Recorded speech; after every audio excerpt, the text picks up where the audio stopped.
How are you? Hey, well, how are you? I'm doing okay. So this is just as watching you doing this. Is there a way of getting a printout or a copy? What I was gonna do is, oh, sorry. It's okay. What I was gonna do is, I have the recipe printed up. Okay. So Yeah, what I was gonna do is, anyone that wants to get the recipe, just they can could you? email me or, Yeah. and I can Okay. email them back. Okay. Just that'd be the okay. So we'll just email you and ask for it. Sounds good. Or check. Right. Okay. Sounds good. Thank you. Yeah, no worries. I appreciate. Alexa, cancel. I think we have a couple minutes, yeah. Yeah, it's like 5 minutes. So go ahead. I'm just gonna. I just cooked in, so I didn't forget. Okay. So Now, we will be recording, so, okay. and I'll make another Mute. announcement when everyone's We'll here. we'll go on mute. Okay, no problem. Yeah. Okay, sounds good. Okay, thank you. Okay.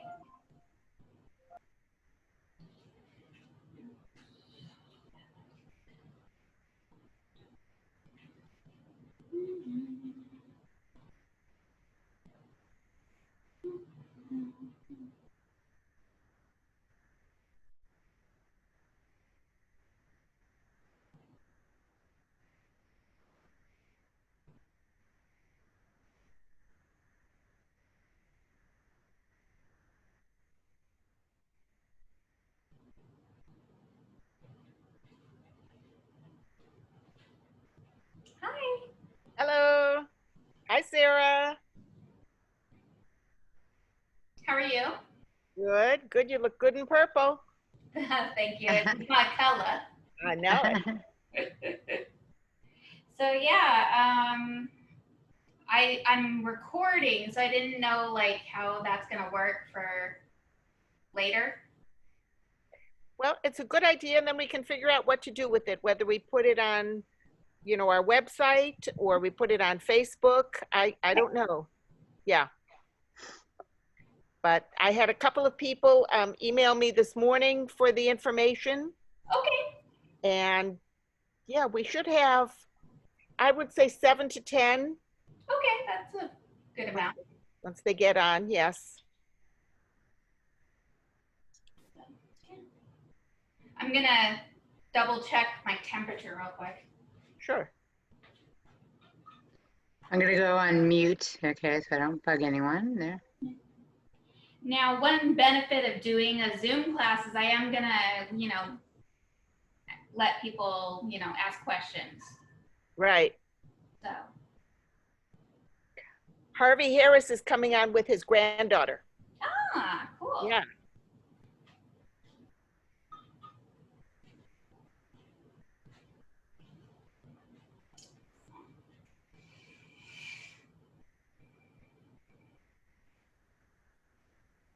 Hello. Hi, Harvey. How are you? Good, good. We can't see you. Well, that's okay. I eminently non-seeable. Oh, okay. Is your granddaughter with you? She declined, unfortunately. Ah. Am I on video now? Yeah, you are. Terrible picture though, because I'm staring at the dark.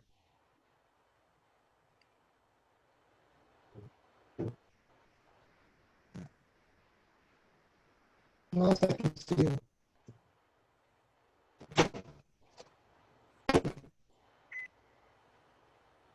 You making lunch? I guess if I turn the work the other direction, I might be able to see you better. Yeah. Let's see. I'll be right back. Okay. I guess that's good. Okay. Well, I may move inside. Do you want to stay out here? Oh, why I'm so dark. I'm like sitting here in the dark.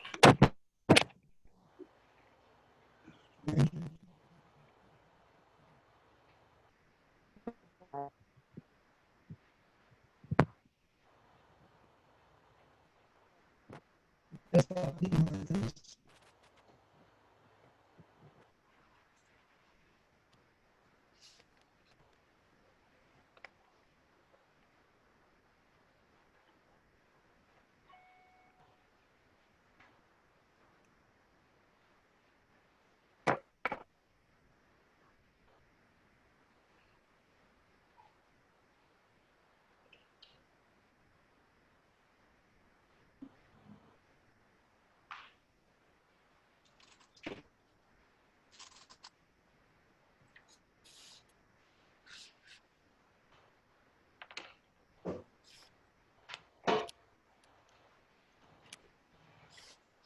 Okay.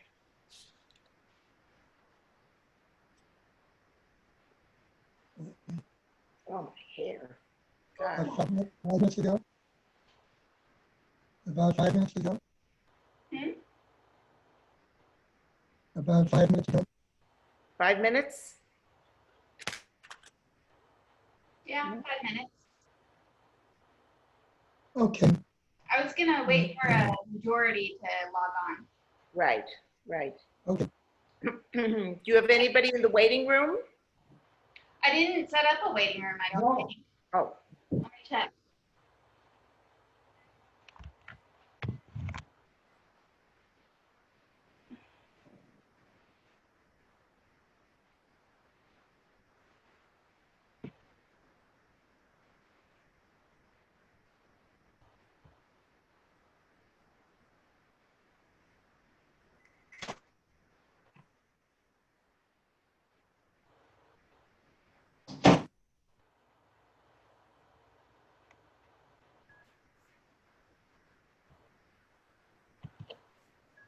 oh.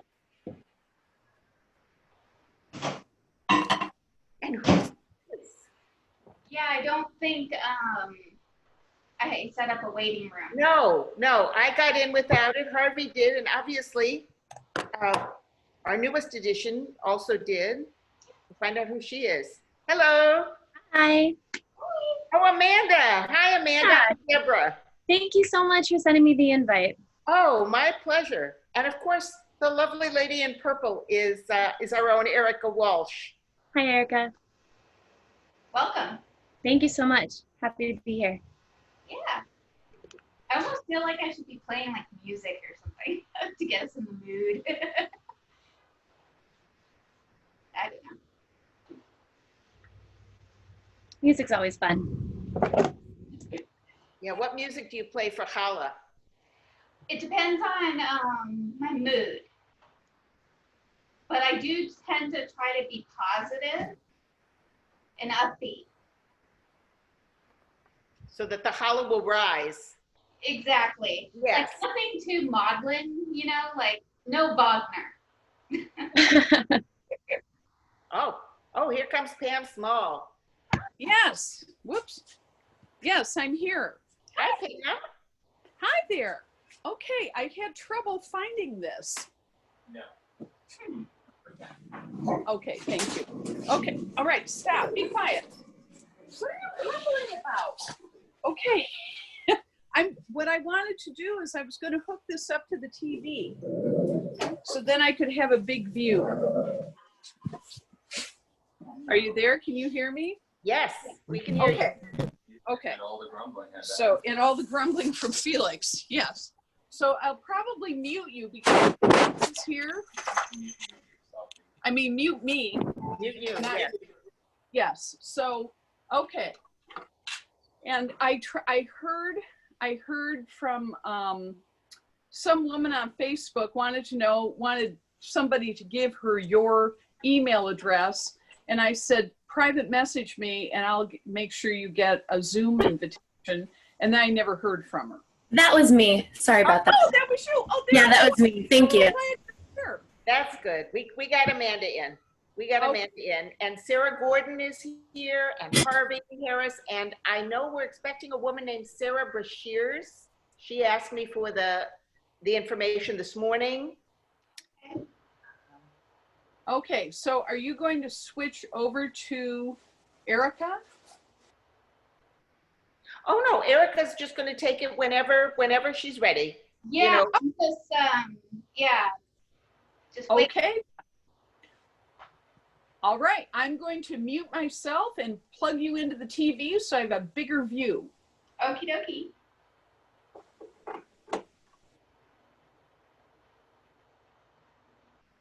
Well, I say we give them one more minute. It's 1:04.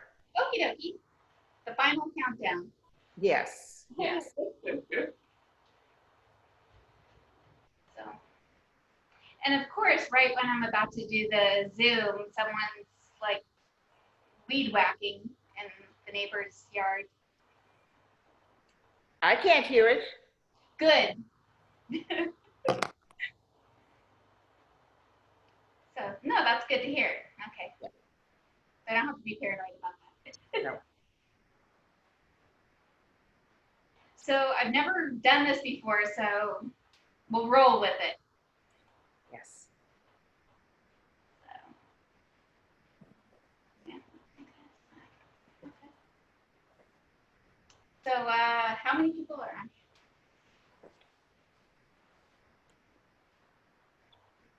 We have 6. And you said you were expecting how many? Well, I was expecting at least 1 or 2 more, Okay. but I think you can get started because, you know, they'll get on. Okay. Well, hi, I'm Erica Walsh, and I'm the proprietor of Purple Lady Bakery. For those of you who don't know me, I'm a member of Temple Beth Torah, and I am an avid baker. And I translated that baking into a home bakery business. And I'm actually licensed and everything. And one of my favorite things to make is challah every week. And I figured, especially with the high holy days coming up, I figured I'd do a tutorial to bring the community, you know, together and kind of show you not just how to make challah, but how I connect to my spirituality through making challah. So the first thing I usually do is I do believe in intention. Like when people joke that the secret ingredient is love, I actually believe that's not a joke. I do believe that you can infuse anything you make with love and good intention. Now, does it make the challah taste better? That's up to you.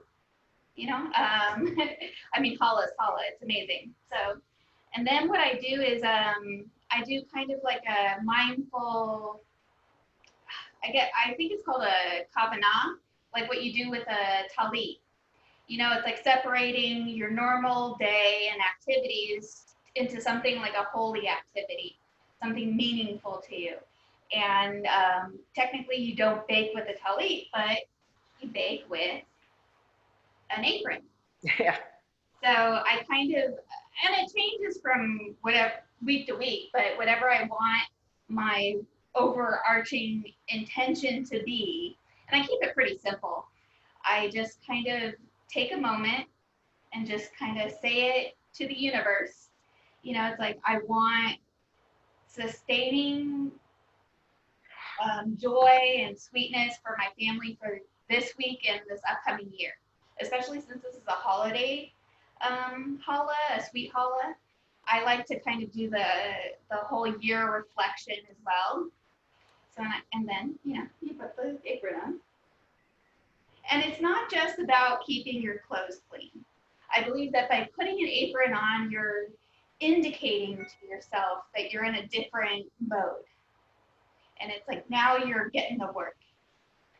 So, but it's good work. So, okay.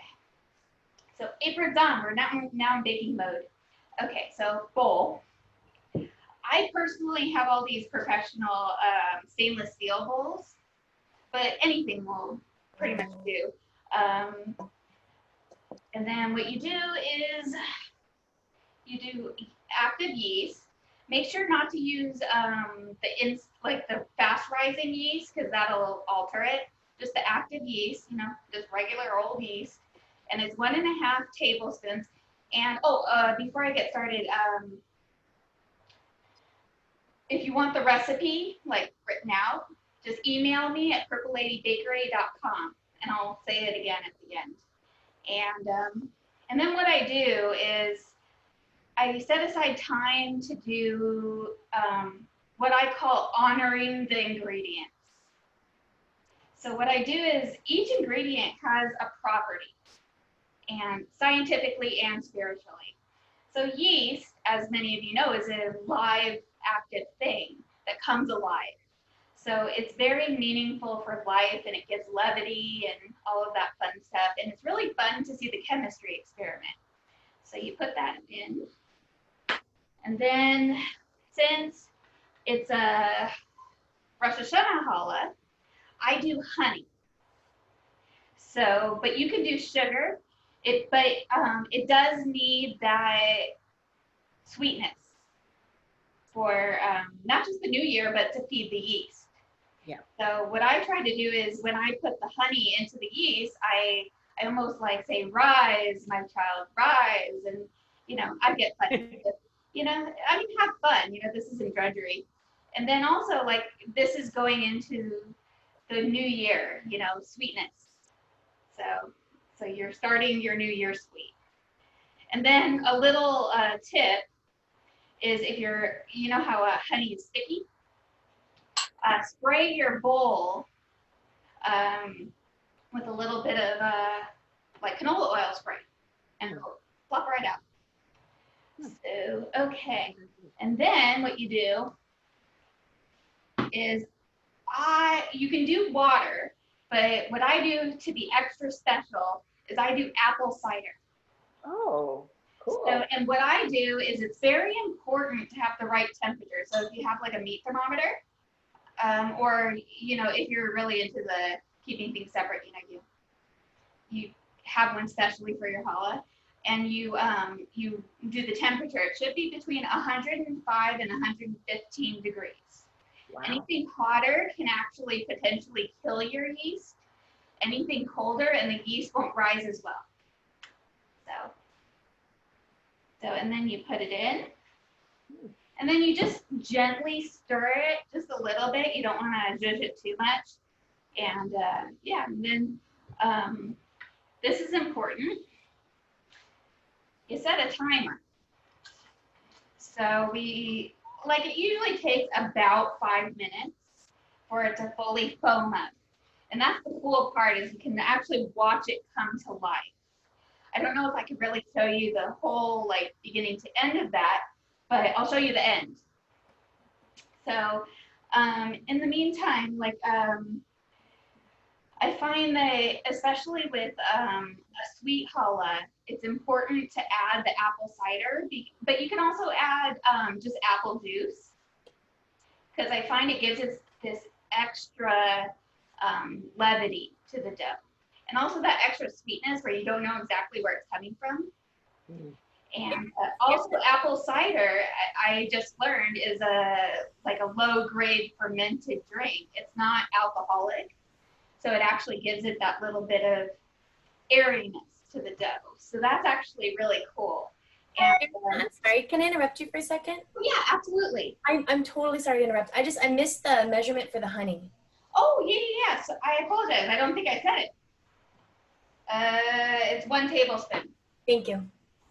And I will have I have it all printed, so I can email anyone. So, okay, I'm a little nervous.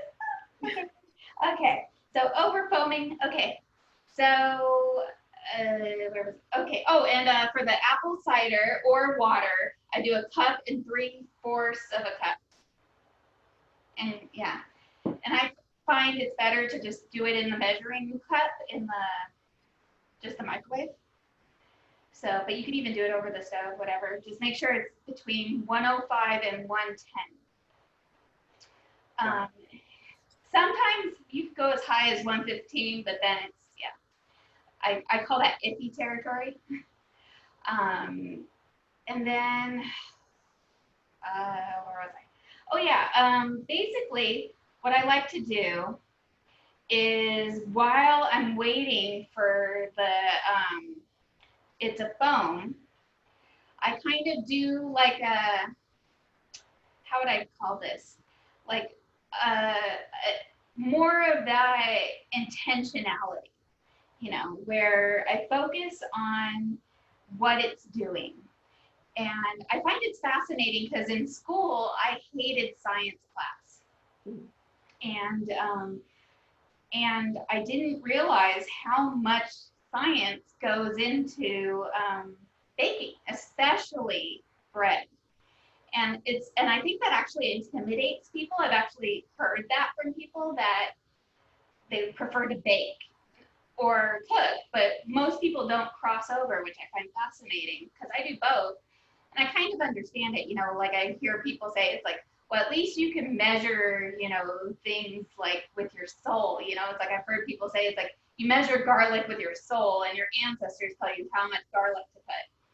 You know, it's like there's no like real, like, you know, it's a suggestion kind of thing. But with baking, it really is a chemistry experiment. And just little things can make it go one way or the other. And you could have great success or kind of a flop. So, but it's such a delicate balance that I find not just the spirituality of it, but focusing on each ingredient and also, oh, okay, there we are. Ding, ding, say bye bye. Okay, so I'm gonna bring this over and show you how foamy it is. I don't know if you all can see that. See how foamy it is? Mm-hmm. Yeah. Okay, that's where you're supposed to be. If it does not foam, it means your yeast is either cold or dead. So, sorry. Okay, so, and then what you do is I believe in the power of just a good old wooden spoon. Because sometimes if you use like a spatula, it doesn't have enough backbone to it, and you could bend it and stuff like that. Because you want, it's a stiff dough, so you want something with some power. That's why all our grandmothers had good arms. Oh, and by the way, one benefit of baking with apple cider is you get to drink the rest. Okay, anyway. Okay, so now I use canola oil, but you could also use vegetable oil. I tend to go with canola because a lot of times vegetable oils have soybean oil, which some people have trouble with. So it's a half a cup of oil. And then, I'm trying to stay organized. Okay, so and then you just do like a little mix. Okay. And then honey, more honey, because this is a sweet dough. So it's half a cup of honey or sugar, whichever you prefer. And then remember that canola oil spray trick. So, and it just flops right out. Okay, there we go. And then you zhuzh it a little. Now make sure that you mix it like as much as you can before the flour goes in. Because one thing that if you've ever had like a dense challah, one of the things that they've probably done is they've probably not let it rise enough or overmixed it. So, okay.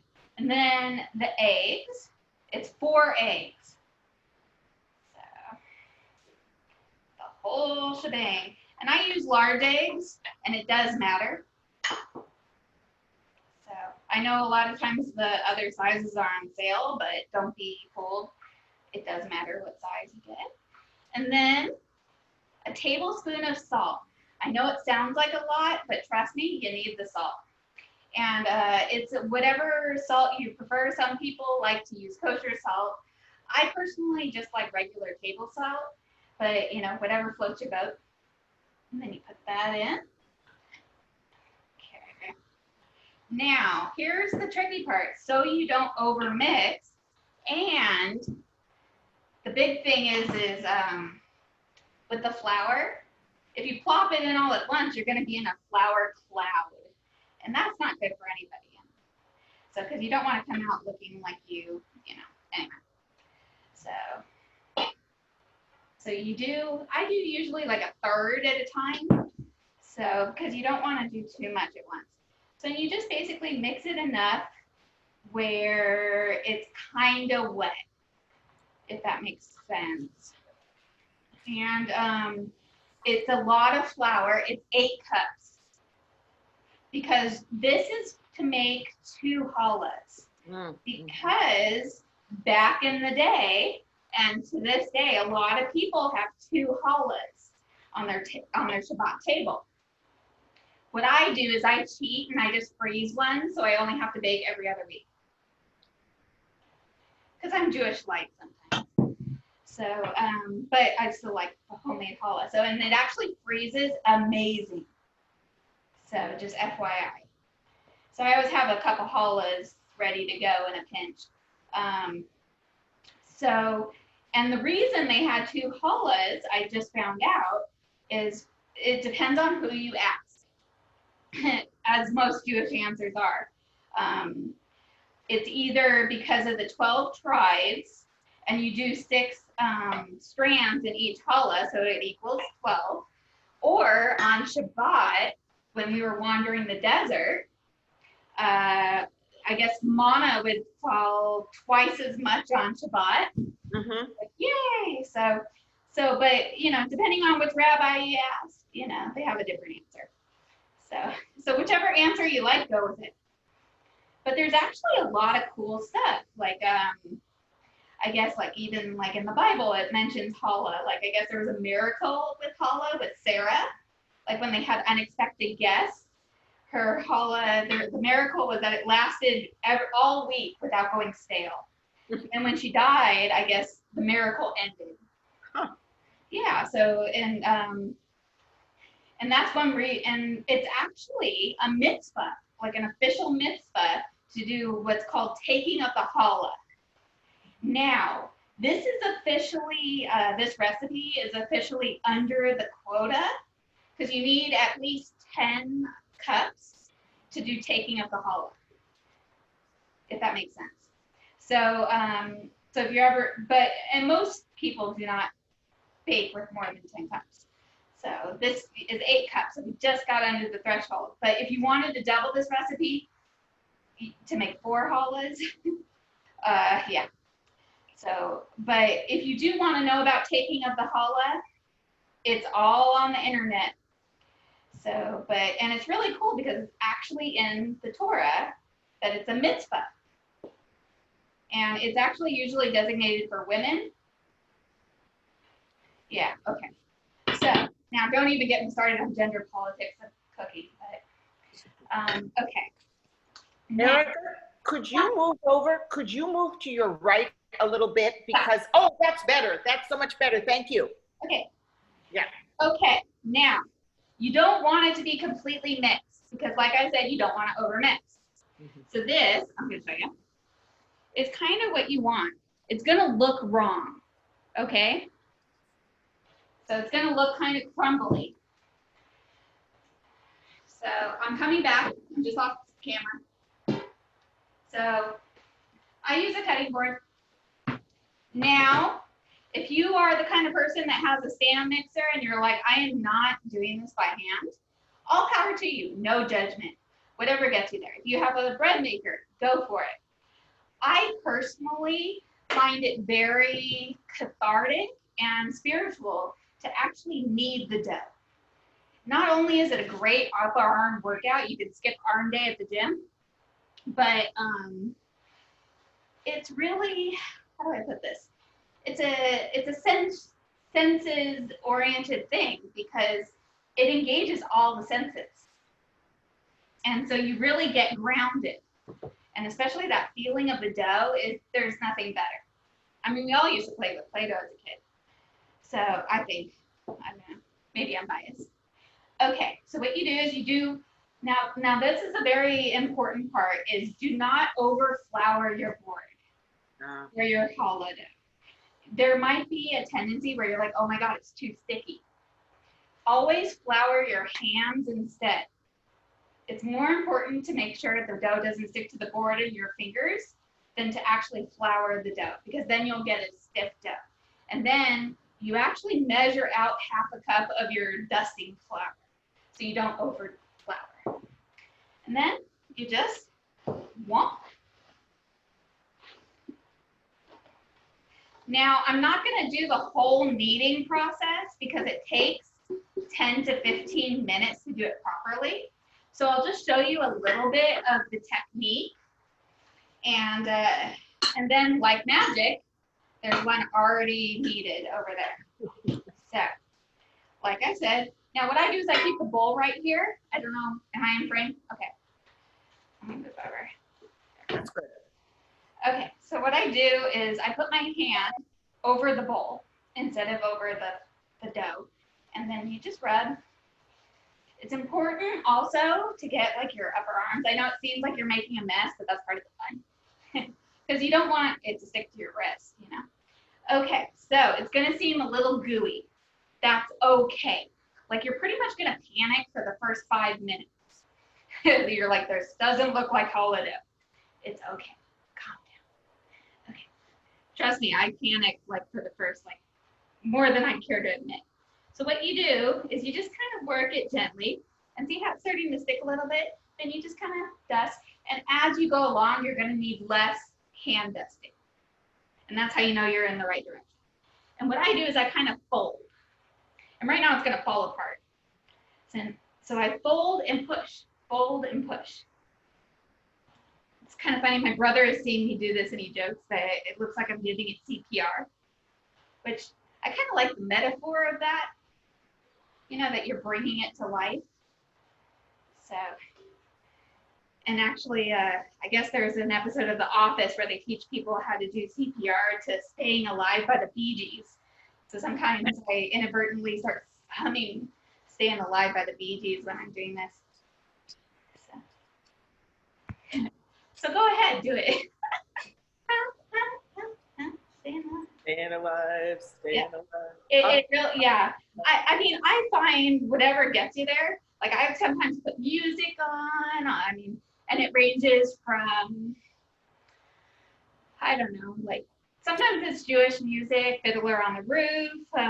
Sometimes it gets wild and crazy. Sometimes whatever gets me. Sometimes I even put on Motown, you know, whatever gets me in the groove. So, okay. So I don't know if you can already see how it's coming together. I don't know. The lighting isn't super great. Yeah.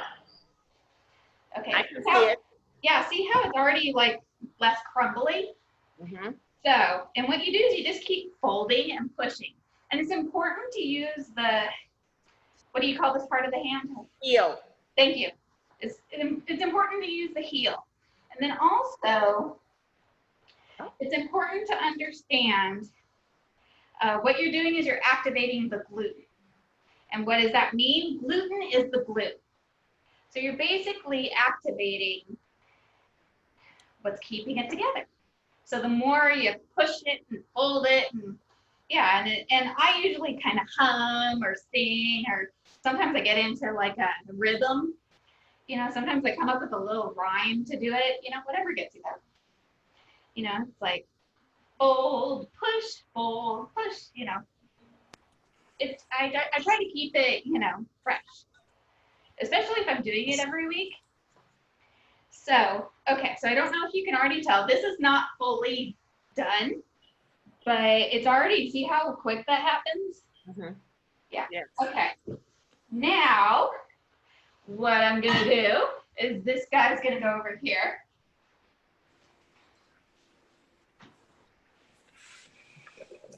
And I'm gonna clean up in 30 seconds. And then I'll be right with you. Talk amongst yourselves.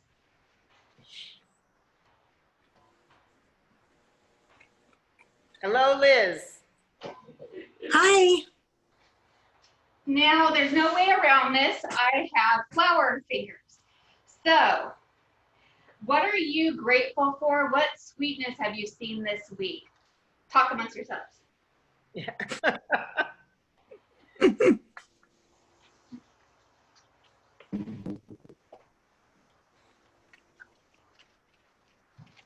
Harvey, are you making a challah? Yeah, You are. What a yeah, guy. I'm doing it. Good for you. I used to make a lot of breads with the bread maker, so I'm doing this for myself.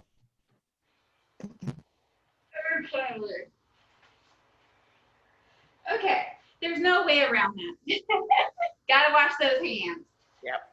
Okay, now, like magic,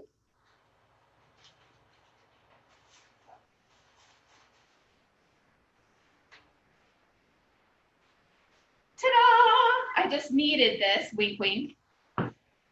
So now you can see that is a perfectly kneaded, well, I shouldn't say perfect, but as close to perfect as you can get. That's what it's supposed to look like. See how it's like really smooth and it almost has like kind of a sheen to it? Mhm. And then also if you push it and it bounces back a little, ooh, a bounce back. That's, okay. And then what you do is you always put it in a bigger bowl than you think you need because you don't want it to mushroom cloud on you. Because then, yeah. So what I do is I put it top down first into an oiled bowl. It's important not to put too much oil. So what I do is I put some on a paper towel and just rub it. Kind of like how some people do with like the barbecue grill. So you put it down, you kind of zhuzh it around a little bit. Be careful. You don't want to push too hard. Be gentle. And then you kind of flip it. So now it's well oiled. It's all oiled up. And then I recommend plastic wrap. Sometimes you can do a dish towel that's well oiled, but I find sometimes it sticks. So if you're into not sticking to the dough, do plastic wrap. I know it's not eco-friendly, but hey, let's go with it. Okay, so then there's two ways of rising the dough for the first rise. There's warm rising, which is what most people do, and that takes a while. And I could give instructions for that. And but what I do is I do what's called a cold rise, where I actually proof this and let it rise in the fridge for up to 2 days. You can actually do it technically for up to 3 days. And it really makes it really light, and it actually has extra flavor. So, and it also makes it where you don't have to be making challah for 5 hours in a row. So it actually separates the work out. So I'm gonna magically put this into my magic fridge right here. So, and then I have over here, like magic, some already risen. And this has risen 2 days. So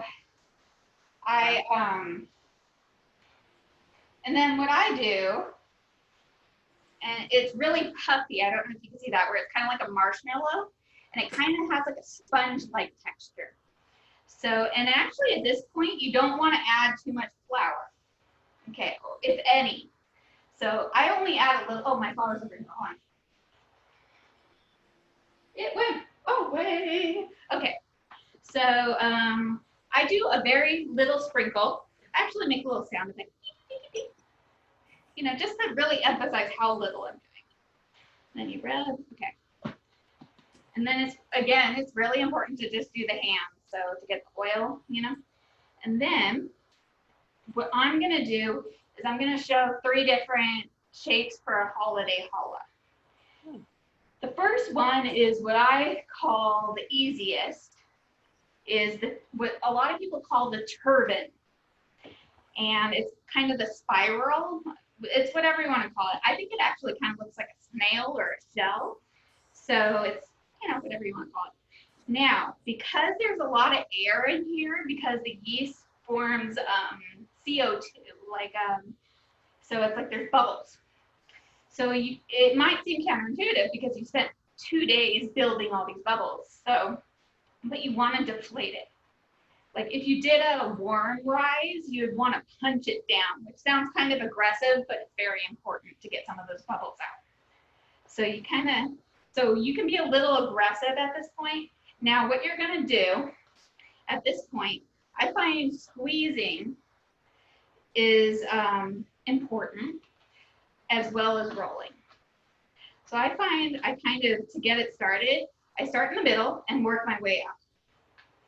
And then I kind of roll and then squeeze and roll and squeeze. And then when it gets to about this size, what I do is I start at one end and you kind of squeeze and twist at the same time. And it kind of elongates it and squeezes it at the same time. So, and you just kind of make like a big rope, okay? And I'm doing this in slow motion. I could definitely do this faster, but I want you to see what I'm doing. If you need me to go slower, let me know. And if at any point you have any questions, just shout out, I have a question. I might know the answer. I had a question about the cold rising. Yes. When you put it in the refrigerator for 2 days, you don't touch it, you just leave it there. Just leave it. Okay. And then actually it's easier to roll out and braid afterwards when it's chilled. Yeah. But it's already fully done the first rise. So it's a time saver. Yeah. Because usually it takes at least 2 hours to do the warm rise after you've done all this.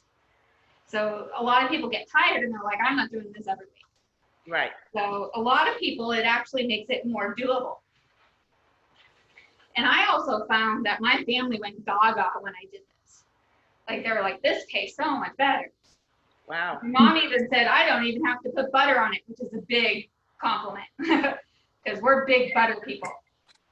And if they say it doesn't need butter. Joanne advice. This is, hi, Olga. So, okay, so yes, she did. Becoming a big, I don't know what you call it, rope. Sometimes I call it the snake, but then that's kind of creepy, so. You know what, Liz? We can hear you, so please mute yourself.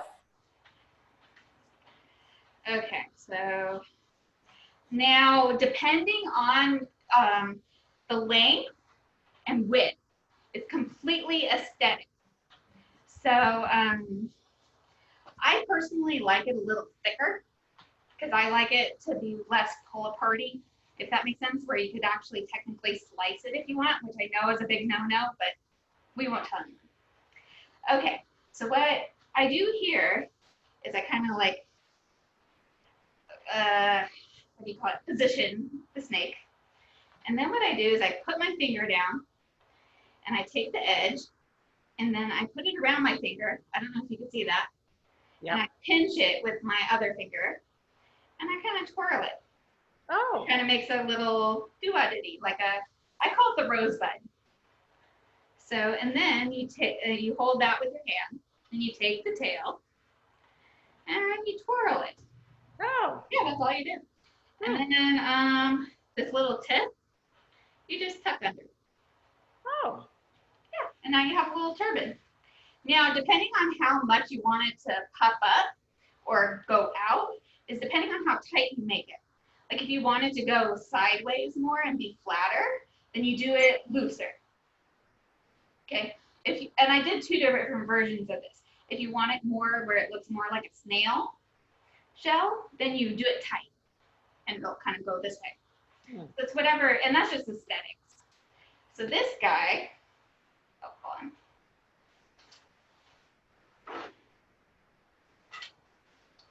We'll go on a cookie sheet for second rise. And then I can usually fit 2 of these challahs on a cookie sheet. And I do believe strongly, I am not a paid spokesperson for Silpat, but I do believe in Silpat. It's a reusable cookie sheet liner that is absolutely amazing. And not only does it keep it cleaner, it actually helps with the crispness of the bottom, where it actually doesn't burn on the bottom as much. And it's great with cookies too, just FYI. Okay, so and then what you do, pardon the reach. Okay, is you do an egg wash, and you do this twice. So you do the first egg wash right after you form it. And you want to gently do it, because at this point, once it's formed, you do not want to manhandle this, because then you'll lose your pretty shape. You have to be kind to it. Kind of like when you're teaching a toddler to pet a cat or dog for the first time. You know, it's like gentle. And Erica, are you using any water in your egg wash, or is it I just? do not use water. Okay. But you can.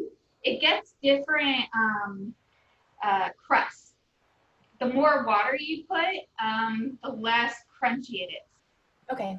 So it's just one beaten egg, the full egg? One full egg.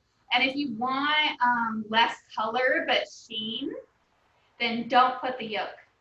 Oh, okay. Thank But you. and then also, you know how a lot of challahs have that two-toned, where it's like where it has like the light color. That I can show you on one of the demo ones. If you don't like that, where you want more of an even golden color, then midway through baking, you do a third egg wash of the light colored areas, and it'll be more golden. But I actually kind of like the variegated challah look. But okay. Now, okay, so that's your regular turban. Question. Hello. Yes. Question. Go ahead. At what point, if you want to add raisins, do you add the raisins? I was going to do that right now. Oh, okay. Yeah, literally. Like, here's the raisins. Look at that, Harvey. You anticipated. Yeah, he's psychic. Okay. So now we're gonna, I personally like to do a turban for raisins because it's just so much easier. Otherwise, if you do the braid, you have to do 6 different versions. So what I do is I make it into a square. You just kind of form it into a square. It does not have to be perfect.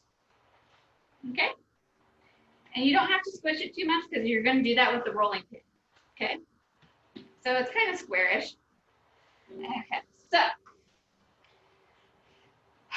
rolling pin. Okay, so what you do is the most important part is you put it in the middle and then you move out and then back, out and then back. Okay? And you're going to notice that it's going to lose its squareness. So what you do is you kind of rotate, rotate, and then you rotate. Now what I do for my raisins is I soak them for a couple hours in I do a cup of raisins and 1/4 of a cup of canola oil mixed with 2 tablespoons of cinnamon. Now, if you did want to add sugar to this, you could, but I think it actually tastes great without sugar in the raisins because they're sweet enough, in my opinion. But if you have someone that's like a fiend for sugar, go for it. So you just kind of rotate, roll, rotate, roll. So you don't want it too thick because then it kind of messes things up. Okay. So, and it's important to put pressure on the dough. So what you do is you push, and my hands get tired, so I just kind of get creative on how I roll, you know, so, okay. And you can kind of see how you don't even have to put flour barely. And that's important. That's how you know it's properly done. So I don't know if you can see, it's getting flatter. And it also shouldn't rip at this point. Okay, if it's ripping, that means it's too cold. So, and that's one thing, it's like, especially if you're doing the cold rise, you don't want it to be too cold out of the fridge. You want it to be a little warmed up. I usually find it doesn't take long, maybe like 20 minutes at room temperature. Sometimes I move my body just so my feet don't get as tired. So sometimes I even sit and do this, but I figured this is a better way to do this for the Zoom. Okay, now you don't have to make it super thin. It's not like pasta. So I don't know if you can see that. And it doesn't have to be like a complete rectangle. Do not be, you know, discouraged if you're like, it's not a rectangle. It's okay. So now I have the raisins that have been soaked in the cinnamon and the oil. And what you do is you leave like an edge away from you, like right here, and like you leave like a clearance, so to speak, so it doesn't all pop out. Okay, and then you put the raisins with all the good cinnamon oil, and you just kind of spread it as evenly as possible. And it's okay that there's oil, because that's what keeps it from, because if you don't put oil, the raisins will leach out the liquid in the dough, and it'll dry it out. Because the raisins will suck up the liquid, and then you'll have it dry. You don't want that. Okay, Erica, Yes. if you were using chocolate chips, Yes. is this the point at which you would add the chocolate chips also? Yes. Yes, this is where you would add the chocolate chips, and actually you can add any dried fruit. Right. Like I've even seen it, like Sephardic people put dates at this point. And especially if you're using a dried fruit of any sort, it's important to have some kind of liquid or oil. And if you're not worried about having it with meat, you could have butter as well. And then also I've seen where people do chopped apples at this point. Oh, That would be amazing, but okay, so what you do is you start rolling it kind of like a sleeping bag or cinnamon roll if you've ever made cinnamon rolls. So you just kind of you roll it. And this is why you need the clearance, because they start pushing out. Now, at this point, when you kind of get to the edge, you're going to do the, for lack of a better term, the burrito tuck. You kind of tuck in the ends a little before you do the final roll. And then you go whoop. Now you basically have a hollow burrito. I know I'm mixing cultures, but okay. So and then it's really important at this point, do not roll. You don't do that, no. You gently squeeze from the center out. It's really important not to squeeze too hard because you don't want it all to explode on you. So, but it's important to kind of elongate it a little. Well, more than a little. We're going to basically make a turban. So you're doing the same thing, but there's raisins in the middle. And the reason you're doing this is because if you just mixed it in the dough directly, not only would it change the composition of the challah dough and change the water content, it also, any exposed raisins tend to either burn or get crunchy. Yeah. And you know, like if you've ever had something, it's like, oh, I bit down on a bad raisin. Yeah, that's what happens. So when you have it inside the dough, it's protected. And then you get these luscious little bursts of raisin. So I don't know if you can tell, but I'm into food. So, okay, and this takes a little bit. I'm kind of doing it in slow motion. Like I could probably do this faster, but I don't want to see. I could, yeah. Erica, just to verify, you're showing us one more technique after this, right? Yes, I'm going to do the round braid. Okay, thank you. Which seems intimidating, I know. Like everyone's like, how the hell do you braid a round challah? It's actually a lot easier, and people, I call it the wow factor, where people will think that you're amazing because you did this. So, this one is really good if you're like, you know, nervous about doing something complicated, but technically the braid is not complicated in my opinion. So I'll get your thoughts on it. Okay, now what I do is because there's raisins in it, you don't need to do it as much as that one. And it'll be about as fast. Well, I shouldn't use the effort. Plump. Okay, so you do the same thing. You stick your finger and you pitch it, and then you take the tail and you twirl it. You twirl it. Now, if you want more like spiral, then just make it longer and thinner. But I actually kind of, especially when there's raisins in it, I kind of like it like that. Because then you also know there's raisins in it. And then also what I like to do is I put the raisins in the turban, and then I do a plain braided, so you know which one's which. Because I've had trouble with that where it's like, which one has raisins? And then you have to cut it open or rip it open just to see which one has raisins. So, but then it's a fun surprise, so whatever works for you. Now, time for, what do you call it, egg wash. So you do the egg wash. Now these will go to the side. So these are going to rise for at room temperature. It depends on how hot or humid it is in your house. If you have like the air conditioning, like blasting, you might want to rise these in a 150-degree oven. Because it definitely needs a warm, dry climate. And if you cannot preheat that in your house, then just put it in a 150-degree oven. And then once it gets to that degrees, turn off your oven because you're not baking it. And it'll be nice and toasty for them to rise. Okay, so these guys are going over here. And then, what was it? I have raisin hands, so I'm gonna go wash off real quick. Talk amongst yourselves.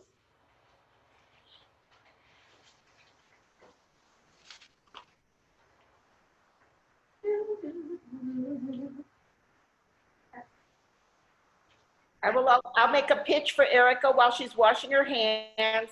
She makes the most wonderful cupcakes for all seasons. She makes seasonal cupcakes and she makes them to order. She also makes gorgeous cookies.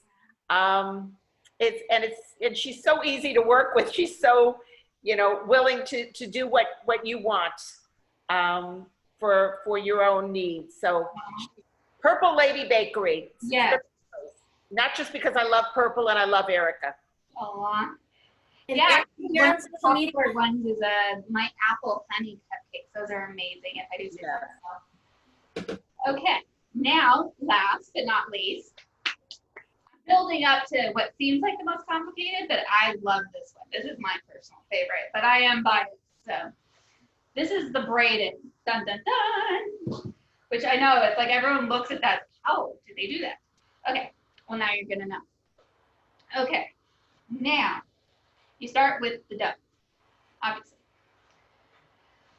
You're gonna make like for what do you call it?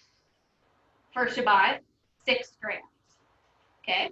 How I find the best way to do this is you make kind of like a loaf or a log, whatever you want to call it, where you just kind of make it like even as much as you can, so you can make even shapes, or what do you call it? Slices. Okay.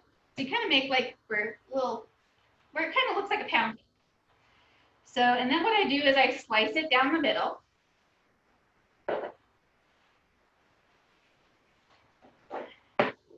And then I do it in thirds. And then you have it pretty much even. Because you don't want like one huge one and then one little skinny one where you didn't, anyway.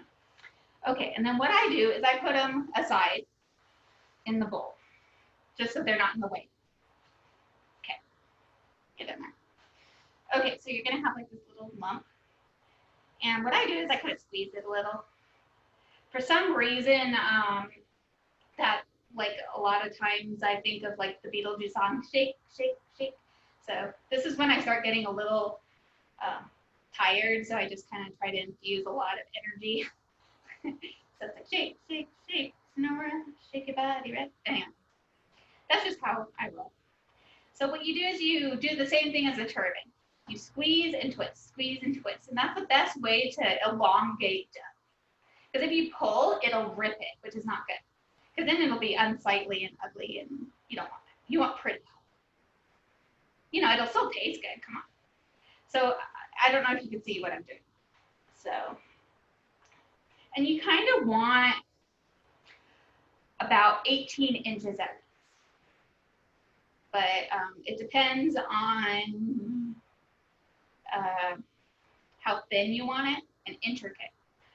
But I think 18, like a little bit over a foot, But you don't have to like sit there with a ruler, like, whatever kind of length is doable. Basically, you just want it long enough to be able to braid on all sides, and you'll understand why. Okay, at this point, when it kind of gets the size of your cutting board or whatever surface you're using, then you roll it to kind of get a little bit of the imperfections out. But do not worry about it being completely smooth, because when it rises, a lot of those bumps actually smooth out from rising. And I actually think that's what makes it look, I don't know, homemade, rustic. I like the word rustic. It kind of covers all sins. So, okay, so that's kind of a good length. Okay, then you put that over there. And then now I'm gonna go into fast mode. So, yeah, you can, like, once you know how to do this, you can kind of do them really quick. So, what is it? One thing I do is I learned that the reason there's 6 strands, at least according to one rabbi, is for each day of the week. And then the whole challah, once you bring the 6 strands together, becomes Shabbat, the 7th day. The Jews like their puns. So what I do sometimes is each strand, I remember what I did each day. And what was good, I reflect. So it's like, oh, well, Sunday I did this. This is what happened that was really good that day, you know. Oh, now I'm on Tuesday, you know, stuff like that. And it's kind of a nice moment of, I don't know, reflection, meditation. And then I'm just doing this really fast, mostly for time purposes. But you can do this at any speed. Okay. And those are, okay, so now we've got 3. We're halfway done. Woo! Okay, so are there any questions from the peanut gallery?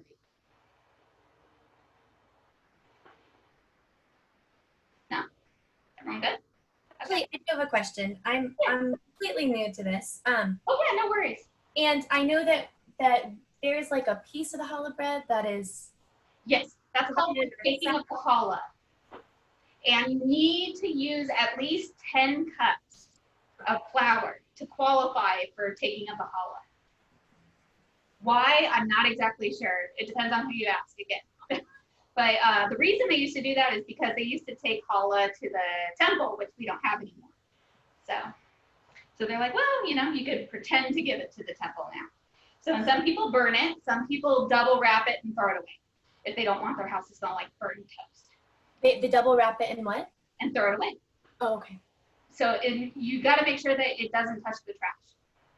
But because a lot of people don't like their house to smell like burning toast. Yeah. So, but some people actually like that. So it's whatever gets you there. But you do have to have at least 10 cups of flour, which is a lot. This is 8 cups. So if you did want to do taking of the challah, just double the recipe, and then just freeze like 3 loaves, and then you'll only have to do this once a month. And actually, some people do extra dough just to do the mitzvah of taking of the challah, because it's so important. They actually say when you do the taking of the challah, it's the closest a woman. Don't even get me started on gender politics, but it's the closest a woman could get to talking to God. And they actually said one of our greatest mitzvahs of keeping the house, again, don't get me started, is to make a challah. But yeah, but technically in like Israel, some of the best challah makers are dudes, so you know, whatever. Okay, now we're done. Okay, yay. Okay, woohoo! We got our rolls. Okay, so we got all our ducks in a row. Now you're gonna make what I call challah tic-tac-toe. So you're gonna put 3 on the side, and then you're gonna make kind of like, it's kind of like a pound sign, or what the kids call a hashtag. And you're gonna put it, if you've ever done basket weaving 101 or anything like that, it's similar, but very simple. So you do 3 in the middle. I don't know if you can see that. Woo. Okay. So, and you kind of give a little gap just so you. So what I do is I take one guy, and it's easier instead of weaving, because then it'll do it weird, is I do, hold on, I got lost. Yeah, okay. So what I do is I do over, under, over. Okay, and I know that sounds complicated, but what you do is you just lift the middle guy, woo, and you kind of do that, and you just, got that? Yeah. And then you put them down. Whoop. Now, and then the other side, you do the same thing. Whoop, oop, overshot the mark. Okay, now, then this guy goes under, and then under. So you basically have a challah, tic-tac-toe, or pound sign. Okay, and then I kind of zhuzh it together, so there's no real gaps, okay? Now see how there's 4 sides of 3? I don't know, see that? See? Look at that. Yeah, there's 3 on 4 sides. So what you do is the one closest to you, you do just a regular hair braid, you know, 3 strand. And if you don't know how to do that, I can show you, but I assume people know how to do that. I don't know. But you just, and I do like a little thing like braid, braid, braid. Are we wanting the ones in the middle that are overlapping? Do we want them tight together? Yes. Okay. But not too tight because then they'll puff up too much. You want a little bit of gap, but just close enough, if that makes sense. Like that. Great, thank you. To us again. Show it to us again, Erica. Oh, okay. I'll undo it. Okay. So we see how much space to leave in the middle. Okay, so basically you want to see a little gap. I don't know. Oh, uh-huh. But not too tight because then it'll like puff up a little bit too much, if that makes sense. Yeah. Okay, so you're gonna braid. And then it doesn't matter if you swing right or left in this respect. So you just go to the right, I do right, you know, and then you tuck it under the middle a little bit, a little tip, okay? And then you rotate, rotate. Okay, then you do it again. Braid, braid, braid. Okay, and it's good to pinch it at the end because then they'll stay together. Then you twist to the right and tuck. Rotate. Braid, braid, whoops, braid. I got lost one. Braid, braid, braid, braid. Okay, pinch, and then you tuck, and then the last rotate. Braid, braid, braid, braid. Okay, so, and then you rotate and tuck. Then what I do is I kind of, I tuck them in a little bit. You kind of, you make them rounder. And then I'm one of those people that like a really nice round. So what I do is 9-incher cake pan. So, and I do believe in canola oil spray. Shout out to Trader Joe's. So you just,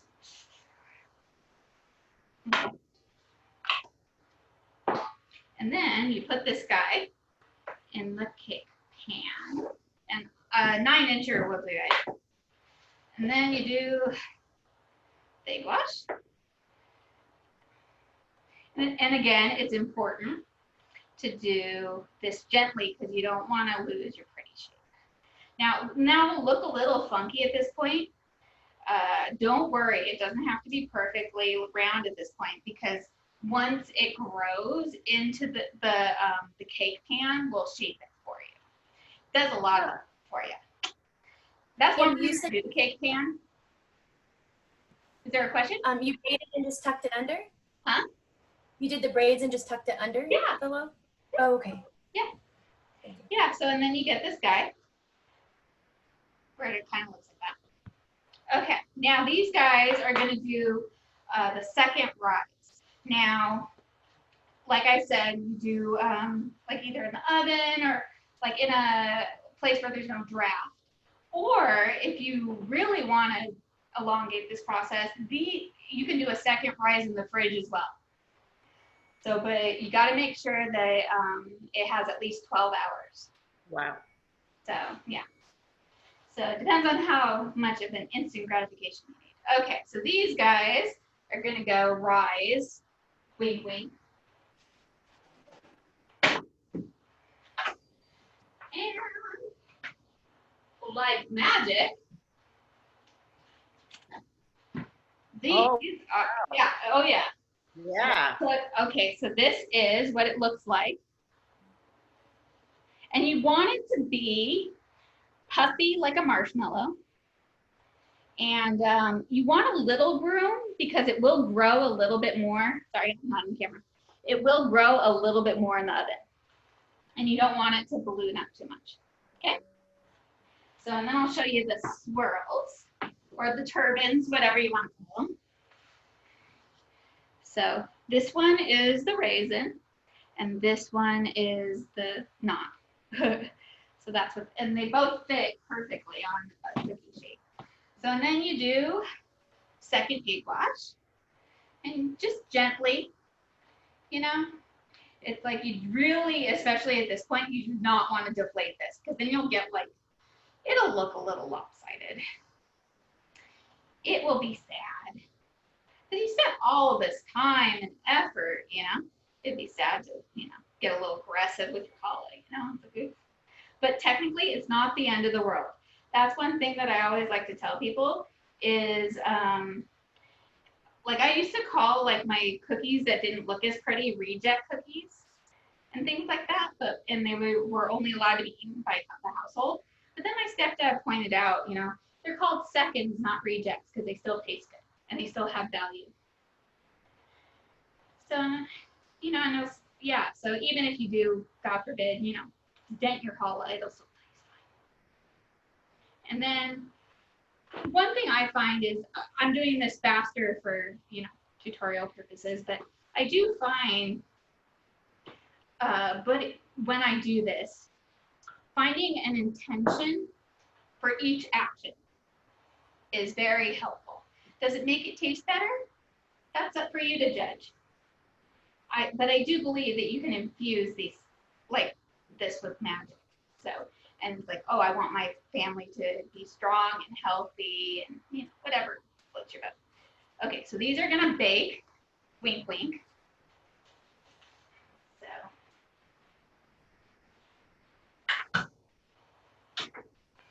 now, I'm gonna move this because this has a bunch of egg on it. So, okay, are we ready for the finished product? It's been baking at 375 for 35 to 40 minutes. And I'll show you. These are the 3 challahs. Oh. Yeah, I call the braided one, it's my personal version of the wow factor, and you saw how easy I thought it was.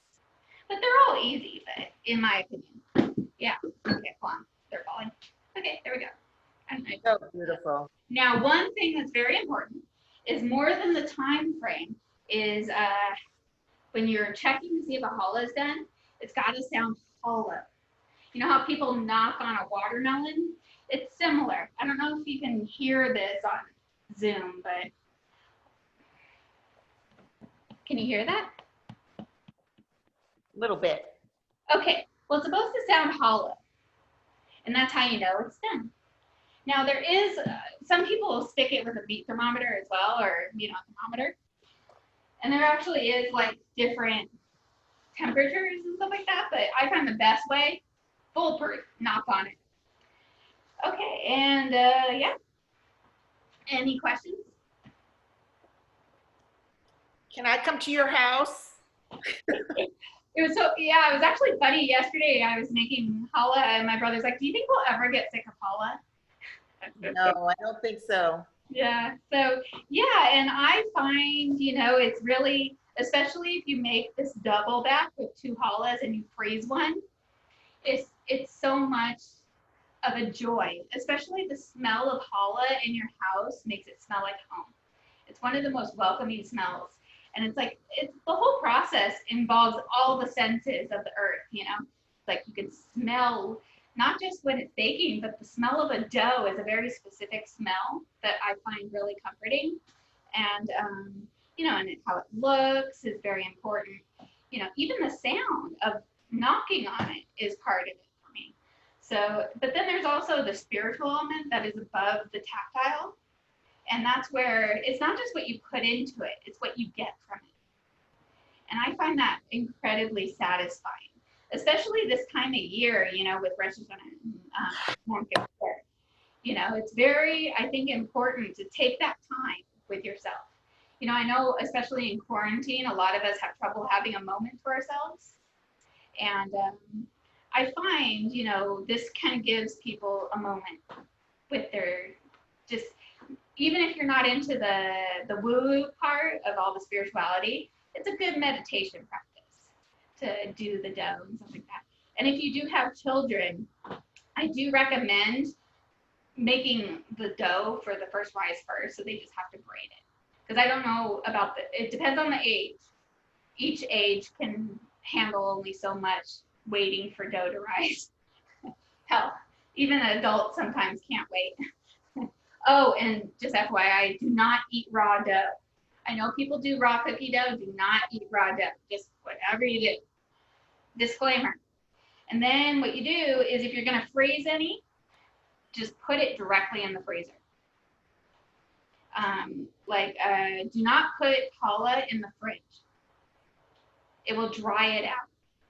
Especially homemade challah never goes in the fridge. It either stays on the counter for 2 to 3 days or goes directly in the freezer after it cools, obviously. So, and what I do is I wrap it in plastic wrap and then I put foil over it and I put the date. So, yeah. And they make good gifts. And technically, if you wanted to, I used, like for the Shabbat care packages I did earlier in quarantine, it's the same recipe. You just make little ones. And I guess there's even different shapes that people do different times of year. I guess for Yom Kippur, you're supposed to do, I think the Friday before Yom Kippur, you're supposed to do a ladder shape for like, you know, striving for upward mobility or something. And then I guess like for Passover, the weekend after Passover, you're supposed to do a key shape. So, you know, people get creative. So, and I know you're not supposed to adulterate challah, but it makes great French toast. Just say it. Yeah. And bread pudding. Yes. Then if it ever dries out, best breadcrumbs you'll ever have. Fine. So, hopefully you learned something. Any questions? On our first rising, how long are we giving it the time-wise if we're going to do it out of the refrigerator? Oh, warm is what you do is for an hour, you An let hour. it rise, and then you punch it. Oh. Which I know sounds aggressive, but it's, you know, where you deflate it. Mm-hmm. And then you let it go for at least an hour to an hour and a half. And sometimes it's kind of nerve-wracking for people because there's no exact time. And that's because the dough, if you understand the way dough works, it reacts to the moisture and heat in the air in your environment, which changes the time frame. So that's why there's always a range. So if it's warm in your house, it'll rise faster than it is chilly, if that makes sense. And are you egg washing it again after if you let it rise for an hour? Twice. Oh, okay. After each, what you do is after the first rise and braiding it or whatever you do to it, you do the first rise. And then right before it goes in the oven, you lacquer it. And then if you see how this guy essentially, I don't know if you can see the variegation, how it has the lightness. Yeah. If you don't like that, you can do a third egg wash in the middle, like about 15 minutes in, and it'll get rid of that. But I personally love that. It's beautiful. Because it's some character. And are you on social media? Can we find you? I am. Purple Lady Bakery. On anything? Instagram? Yeah, I'm on, I'm on Instagram and Facebook. I do have a website, purpleladybakery.com. And yeah, my tagline is I make everything with a little bit of love and whimsy. So that's kind of my shtick. So yeah, I just love feeding people, and it's just, I find it incredibly spiritual, you know, because I mean, feeding, especially bread, I mean, they've actually done studies where if all you ate was bread and water, you literally could live. I mean, you might not be very healthy, but you know, it's sustaining. It is life sustaining, you know, and it's basically mana. So, which I find incredibly, you know, and then sometimes what I do is when I'm kneading it to pass the time, I imagine my grandmothers and my ancestors who all did this, like where we passed the dough almost, you know, and we were all kneading it together. Because if you really think about it, like not only did our ancestors do it, but Jews around the world every week are doing the same activity. So you can almost feel that kinetic energy of all the Jews kneading their dough at the same time. It's kind of, if you think about it, it's actually kind of, it gives you goosebumps. And if you really focus on that intention, you feel like you're not alone. It feels like a hug. It's one of the best feelings I've ever had. So, Erica, thank you so much. This has been wonderful. thank you. Thank Thank you you. for allowing me to, and thanks for showing up. So I don't, Thank you, Erica. Thank you. thank you. And I just asked Alan if we can put the recording on the website. Yeah, Yeah, that'd be great. I don't know if he's gonna edit it or if he can edit it or anything like that. So. I don't think it needs editing. No, it was great. It was great. Thank you. Thank you. Thank you. Thank you. Very inspiring. Okay, so I hope good Yom Tov upcoming, and I hope you have a happy, healthy, and safe New Year. Thank you. You too. You too. Thank you. Thank you. Bye-bye. Thanks all for coming. Bye. Thanks, Deborah, for putting this together. Thank you. Nice to see you, Amanda. Thank you so much for welcoming me. Bye-bye. Bye. I'm gonna